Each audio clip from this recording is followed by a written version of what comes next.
कातिल है, जहर कातिल है ये बात मर्द के लिए कि आपको कोई समझ ही नहीं, अक्ल का काम कभी किया ही नहीं, फैसला तो आपको लेना आता ही नहीं, जब भी करते हैं ऐसे ही करते हैं, मैंने ऐसे नहीं होने देना। जब हम वहाँ पे आके अपनी अक्ल, फाम और फरासत के घोड़े दौड़ाते हैं ना, इनको हम बेलगाम छोड़ देते हैं ना, तो इस घर से कभी लड़ाई नहीं ख़त्म होती, कभी खुशी की खुशबू यहाँ पे आ ही नहीं सकती है। खुशियाँ हमेशा के लिए यहाँ से रूठ करके चली जाएंगी और आपके खाविंद का प्यार और मोहब्बत भी साथ लेकर के चली जाएंगी। आज आप अपने घर को पुरअमन बनाने के लिए अपने घर में आराम और सुकून का माहौल पैदा करें।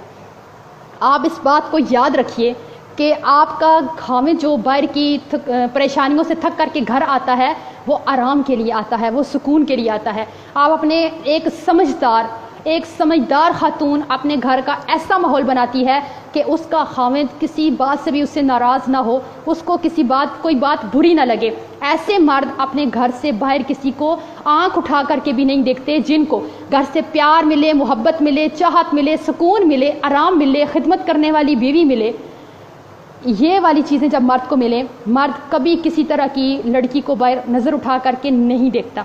आज हमारी बहनों के अंदर तो इतनी बर्दाश्त नहीं है कि अगर एक खाविंद अपनी माँ के लिए इलादा से एक बर्गर उठा करके ले आए, एक बर्गर, तो बीवी से ये बर्दाश्त नहीं होता कि इसने मेरे लिए, मेरे पूरे बच्चों के लिए क्यों नहीं लाया, सिर्फ एक बीवी के लिए लेकर के क्यों, अपनी माँ के लिए लेकर के क्यों आया है। तो ये वाली बात भी हमसे होना तो ऐसे चाहिए। एक बाकिरदार बीवी अपने खाविंद को खुद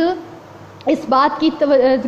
की जो है वो आप लोग तवज्जो दिलाएं, उसको टाइम दें। क्या कि आप अपने वालिदैन को टाइम दीजिए, उनकी खिदमत कीजिए, उनकी हर ज़रूरत को पूरा कीजिए, ये सोच करके कि वो तेरी जन्नत हैं, और ये देख करके कि कल ये हमारे बच्चे बड़े होंगे, ये हमारी भी इसी तरह से इज़्ज़त करेंगे और हमारी क्या करेंगे, इज़्ज़त भी करेंगे और ख़िदमत भी करेंगे। आप सोचिए, अगर बीवी के वालिदैन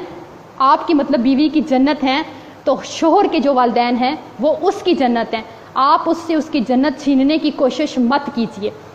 नहीं तो ये सारी जो हैं वो बातें हैं, वजूहात हैं, जिसकी वजह से एक औरत का घर, अगर उसके अंदर ये वाली बातें पाई जाती हैं, तो कभी भी खुशियों भरा घर नहीं बन सकता। अगर आपको अपने खाविंद से शिकायत है तो आप उसकी बेरुखी की शिकायत करने की हकदार ही नहीं हैं, अगर आपके अंदर ये वाली सारी बुरी खसलतें पाई जाती हैं। अगर आप ये सारे हक अदा करें, नबी अलैहिस्सलातु वस्सलाम की तालीमात को देखें और फिर अपने रवैये को देखें, तो आपका घर मुमकिन ही नहीं है कि आपका घर जन्नत का नक्शा ना पेश करे, पुरअमन ना हो, पुरसकून ना हो। आपका खाविंद आप अपने खाविंद के दिल पर राज करने